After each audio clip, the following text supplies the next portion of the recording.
What is Entre? For some of you who are here first time, Entre is a social network for entrepreneurs. Our goal is to connect entrepreneurs from all over the world to collaborate, share resources and experiences so that people can further grow their business and their projects.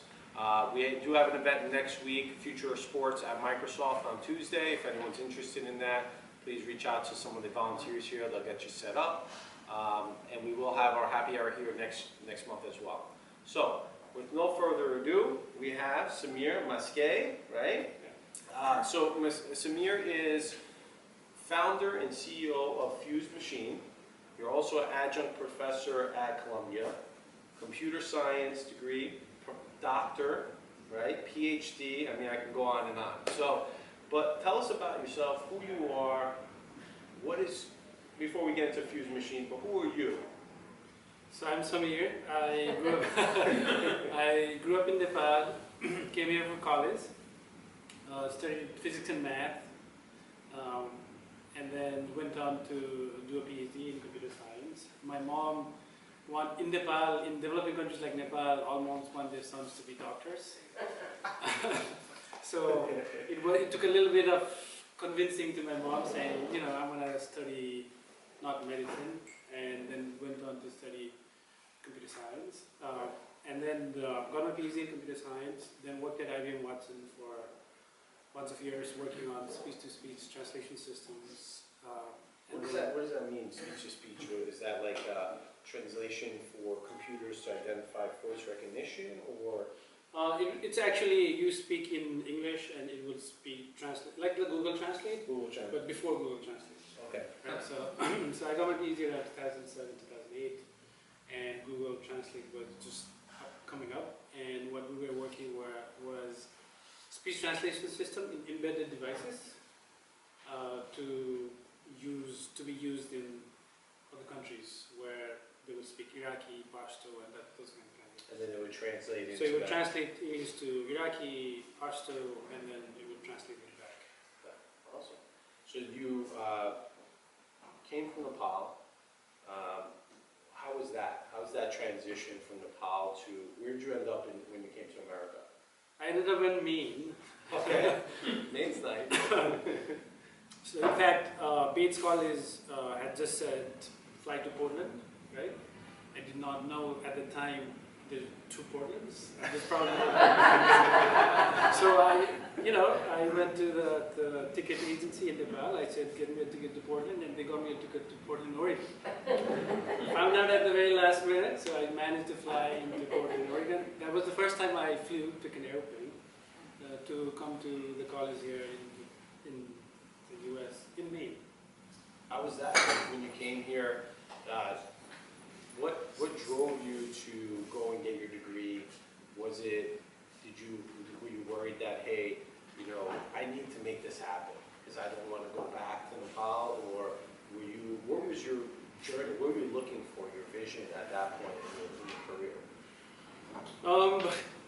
A country like Nepal, the education system is, it could be improved.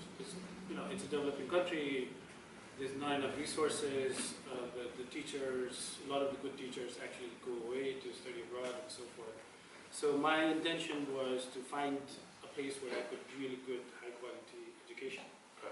And luckily I got a full scholarship to study, so I did not have to worry about, do I have to go back if I cannot fund the tuition or anything like that.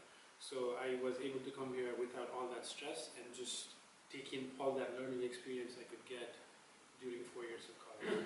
And then after the 4 years, what happened? I know you mentioned IBM, but like, how did that progress? So for some reason, in my first year undergrad itself, I wanted to build speech-to-speech translation system. Okay. For some reason.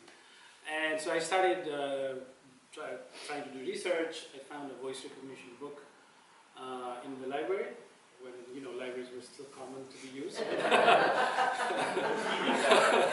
So I found a book on voice recognition and speech synthesis. But Bates College did not have computer science department. It only had math and physics. So I had to figure out how am I going to do computer science research where there's no computer science department. So what I ended up doing was I ended up emailing a lot of professors throughout the United States saying, I'm a first-year undergrad.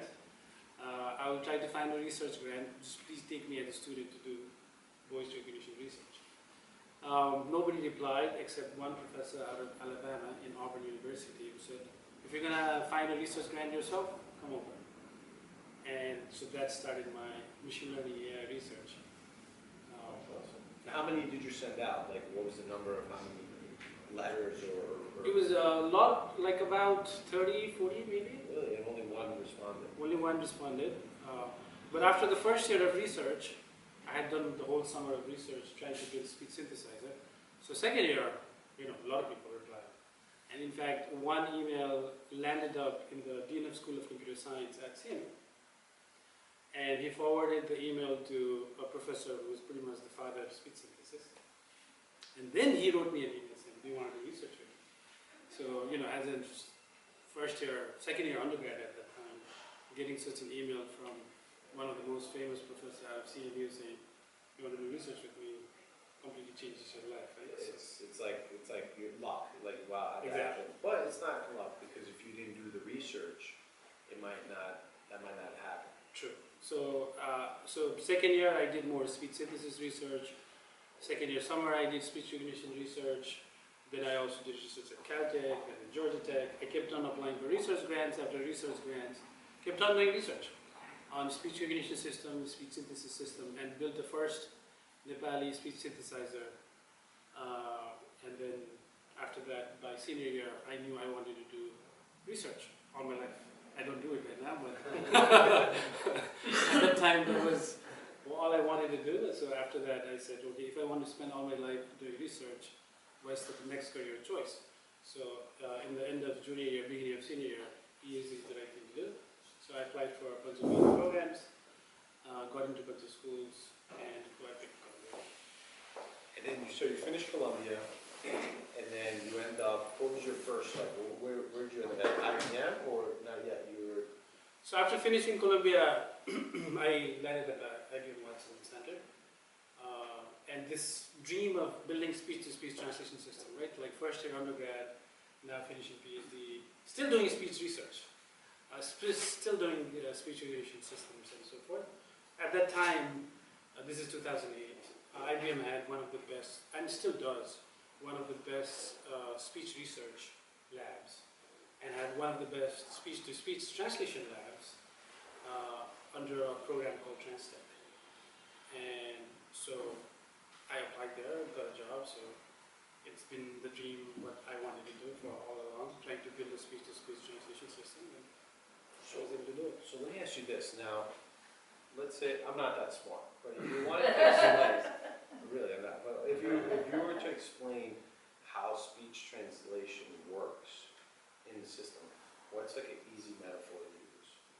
Like how does the actual system work to be able? It records the voice and then transcribes it and then retransmits it back out in a different language. Is that? Yes. So there is the speech recognition component that has two components called acoustic modeling and language modeling.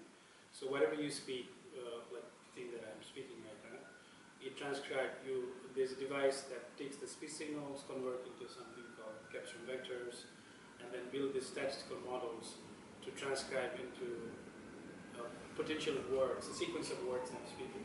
Okay. Now that sequence of words that gets translated into a different language with a machine translation model that's looking at word-to-word mapping or phrase-to-phrase mapping, and then the other language is generated, and that generated language also has a speech synthesis model that takes which word should be synthesized in what way. So that's the usual system, but these days there's a new system, there's a new models that's called end-to-end models that try to do it all in one. Okay, because my background is Greek, and I've done the English to Greek translation, and I've sent it to my cousins, and they laugh at me because it doesn't translate correctly, and they're like, "This is bad." So just speak to us in English. Yeah. Machine translation is a very hard problem. Yeah. The thing is, language, like you hear AI, machine learning everywhere, but a lot of people don't realize the same algorithm doesn't work equally well for different kinds of problems. Right? A computer vision systems tend to work pretty well these days with self-driving cars, image captioning, image recognition. But language is just very hard. We as humans tend to do it very easily, like conversation we're having, but there's still not a machine that you could put on your side and have this kind of conversation. Right. And so that's something that the industry is working on, and in the future, hopefully before I die, there'll be set, Let's hope so. and then there'll be computers talking to computers and people and all that. Yeah. Okay, so you're at IBM, you're at Watson, huge company, many departments. What did you do there, and then where did you go from there? So at IBM, I was still doing research. Like I said, the team wants to do research. And IBM actually, IBM research particularly allows you to do very fundamental research. You don't have to be tied to a product. You can just do research. Just let you go. You pick a topic, speech to speech translation. There's a big funding stuff that goes on, but within that, you can just pick a topic and then do research. And your job is pretty much like in Ph.D. You try to publish papers, come up with new algorithms, and so forth. So that's what I kept on doing for another 5 years. But because it was part of what's called go no-go DAPA programs, they make the systems compete with other teams in the US. Okay. So we were competing with other universities and other companies, and after 5 years, we were at the final stages. After that, I left IBM. Where'd you go? I started the company and started teaching at Berkeley. So you started Fusemachines. Yes. So tell us about Fusemachines. What is Fusemachines? So Fusemachines started out differently, but today Pivot, right? Right. Started out. Started out differently. Started out as trying to build an AI for customer service system. And we were actually lucky in the beginning. We had New York City government as our first customer. To the customer. Right? And so forth, but made a whole bunch of mistakes as a first-time founder. But today it has pivoted to a point where it's found product market fit. We've continuously grown. We are about 250 people across 4 countries. The fundamental thesis around Fusemachines is we try to provide high-quality AI education to all the engineers and students from untapped market, developing countries, and provide them with a really high-quality AI education. Teach them for 1 year. The best of them, we hire them and build teams for companies in the US, providing them with job opportunities. So they go through the program and you have them in different countries, right? Then you select the top, right, producers. Then you actually find a problem or some type of product that a company wants, and you build the teams around them. It's very interesting. How does that work? So what is the product that has come out of that, or like some type of AI software or anything? So the product we have is the education platform, right? It's the platform has all the courses. It's a learning platform. It has quiz systems, assignment systems, coding platform, and a new feature that we've been building for the last 2 years, which we call AI Tutor. It's a system that tries to make learning itself very personalized. And then there's the AI Talent platform that allows companies to look for talent. So there's 2 products that sort of in symbiotic relationship that feeds off each other. And what's your thought personally on education, like the education system? Do you feel that AI is changing that and making it more efficient, or do you feel like some of the educational layers could be adjusted since you're building out these educational programs? So, education system varies a lot across countries, right? So, I'm not sure how many of you grew up in developing country or who went through that education programs. It's very different, right? There's not a lot of resources. There's classrooms, even as in kindergarten and first grade, second grade, the classrooms are used. There are not enough teachers, not enough resources, and so forth. So when we talk about education system, we have to take into account that education system itself is very different across different places. So when we talk about how AI can improve things, we have to take also into account on the problem that you need to address for improving AI education in Nepal is probably very different than using AI for Upper East Side fancy school. Right? So, so those different problems in those different kinds of education systems does produce different kind of challenges, but also produces different kind of opportunities. So you leave a pretty well-paying job, right? Project ends, and you start this company. Like, why? I mean, why did you leave a guaranteed paycheck to work twice as much for almost nothing? You sounded right. So by this time, I'd been doing. So this was undergrad AI, like AI research, Ph.D. AI research, IBM Watson, all the AI research. So by this time, I had already done almost like 15, 16 years of AI machine learning research. Right? And it was all about publishing papers. A lot of my friends who were faculties at different places, they were also publishing papers. It's all in the lab. And what I was trying to figure out and see was, well, it's been okay, I keep on publishing papers, but what's next? How is some of these technologies that we have built in lab, how can it impact more people and have a wider impact? So that sort of bug, the entrepreneur bug, or whatever you call it, was sitting, in the gut. And so at one point I said, well, I want to take all of this knowledge that I've gained over 15, 16 years of doing AI research and try to build a system that hopefully I can build one of the best systems in the world, and at least try to do it. And if I want to try to do it, I should do it as a company. And that's why the first product we tried to build was naturally a dialogue system, because that's what I've been working on forever. So we tried to build AI for customer service dialogue system, and that's how we got started. So you start the business, you have to talk to your parents, right? So you went to college, you got a Ph.D, Yeah. you got into IBM, dream, you start your business, now you have to tell your parents. How did that go? It went okay. By this time, my mom was confident, about decisions I've been making so far. So even though she was not super happy about it, because, like, why are you leaving such a good job, such a good paying job, and so forth. She was not super psyched about it, but she still supported it. And so I said, I'm just doing it. And she's in Nepal, right? So she's 12 hours away. She said, yeah, like, try to think more and whatnot, but at the end of it, I'm here in New York, and I just went ahead and did it. The reason I ask is I had a similar situation, came out of college, and I started my first business, and for years my mom was seeing me suffer and, grinding it out, and said, just go get a job, you had a job, don't be an entrepreneur, unless you have guaranteed, but being an entrepreneur is not a guarantee, so it's kind of a double-edged sword. Okay, so you start the business, now you have to, raise some money or hire some people. Like, what happened from there? So luckily, I was able to raise a little bit of money right in the beginning, in the first month itself. So I was able to get some angel investment right off the bat.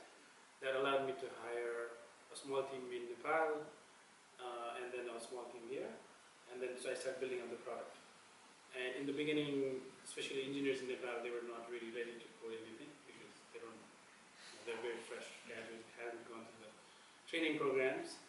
So I just sat down in my living room and wrote 19,000 lines of code. Just like that. And then build the first product, which was the customer service automation product. At that time, this is 2013, right? And AI was still not hot as it is right now. And people used to tell me, when you go and pitch, don't say AI, because AI had a bad rap. Why did it have a bad rap? It had a bad rap in 2013. Yeah, it was still, even in 2013, it was not as hyped as right now. And before that, AI has gone through these, what's called AI winters, right?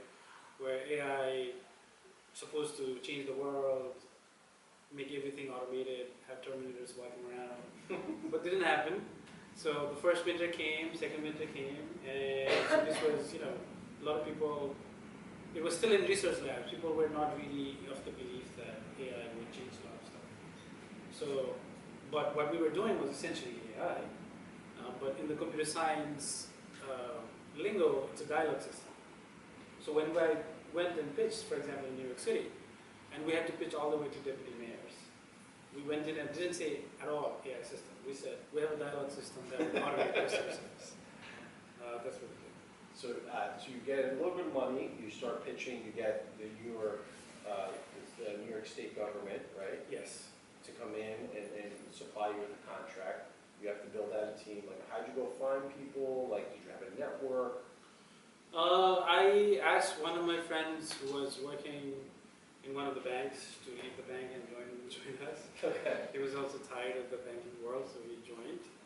And then it was through the personal network I found a few people. But the team was still small. We were out of the living room from my apartment, and both of them were actually sleeping in my living room. One on the couch, one on the floor.